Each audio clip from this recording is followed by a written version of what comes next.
the efforts of His Excellency Ibn Chambers for a new constitution. I applaud him. I pay special tribute to this gentleman who has shown great interest in our country and the democratic governance, even before this time. I know he was involved with the Gambia. Now, his efforts, I think, have been frustrated by President Barrow. What stops Barrow to adopt the people's draft, bring it to the National Assembly? And if they have any grounds with any provision of the 2020 draft, then bring it to the floor of the National Assembly. That has always been our position, that whatever changes you want to make to the 2020 draft, come with it to the National Assembly. And if you are able to convince the Assembly that changes should be done to any particular provision, let it be. But can't go out there, sit there, and believe that you can draft any document and push it down the throat of the Gambian people.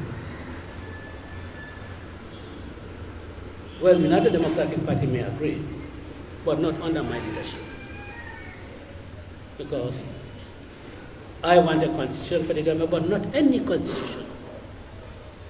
And my thinking, because if I say not under my leadership, I know that the thinking of the United Democratic Party is that the 2024 draft, Barrow's draft, should not be the one that should be presented to the National Assembly.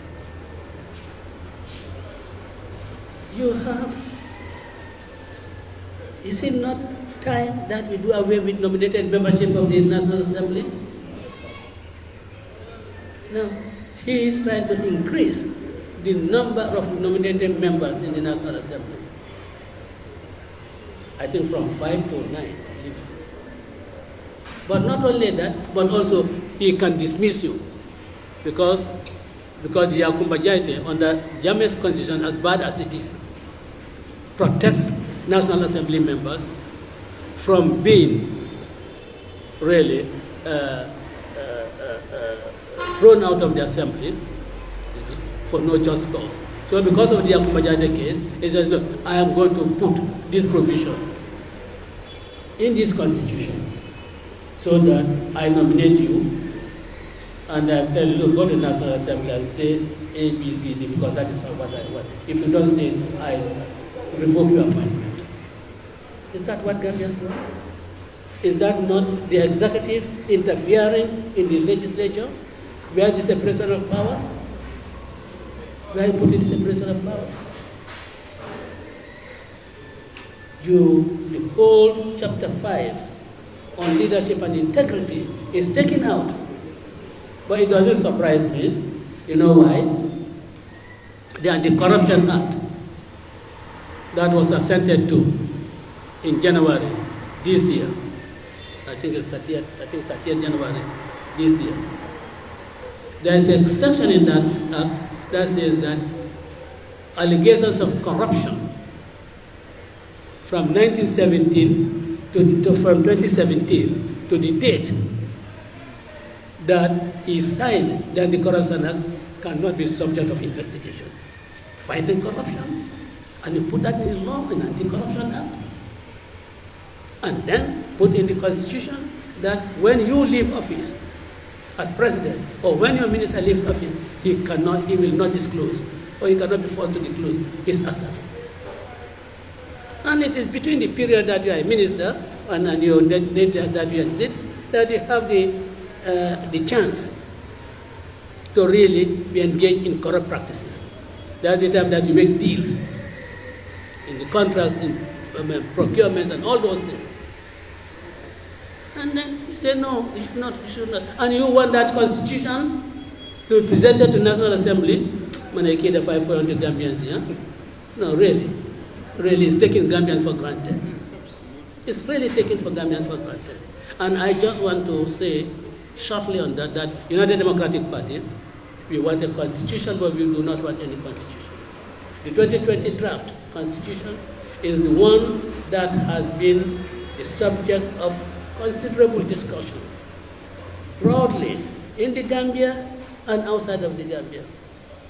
All sectors of the society, the Gambia Press Union, the Bar Association, Teachers Union, women, political parties, all have been involved in really contributing their ideas to the 2020 draft. Whereas the 2024 draft was Jammeh and his cabinet.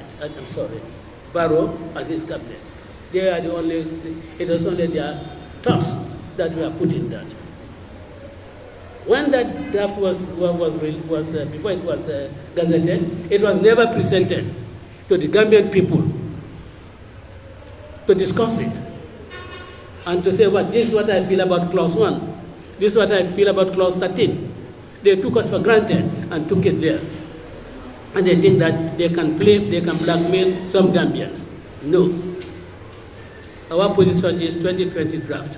And the argument that they made that, but a draft that has been rejected, how can you bring it to the National Assembly? Who says you cannot bring it?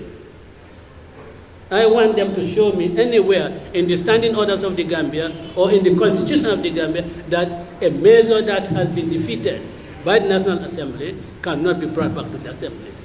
A measure that has been defeated cannot be brought in the same session in which it was defeated, but not another session. So this is our position on the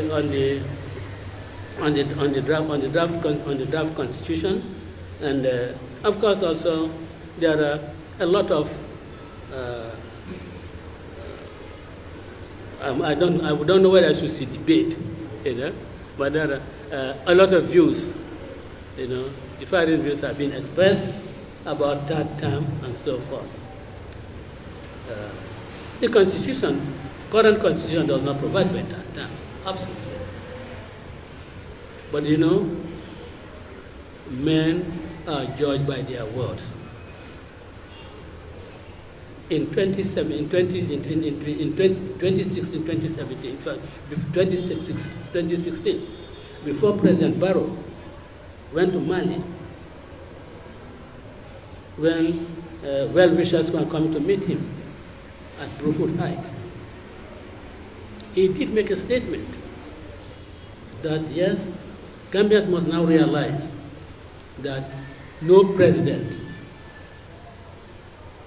can really go back to his office if the Gambians reject him at the election.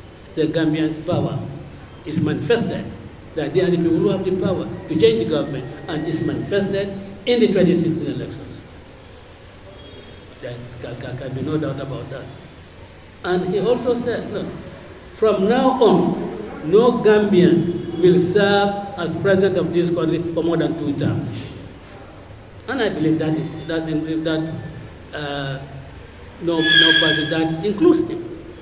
So if there is no provision in the Constitution, your word at that time, address your well-wishers, that no person will serve president of this country for more than 2 terms. I think, Mr. President, you should abide by that, and that should be, that should be a moral code that should really, guide you.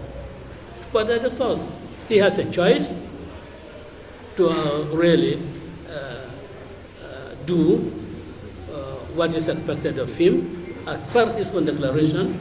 But if he does not, I think the Gambian people will get together and vote against him so that the third term that he's talking about, he will not have a third term.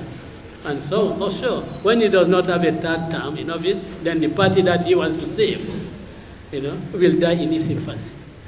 So, gentlemen of the press, I want to thank, I think I've been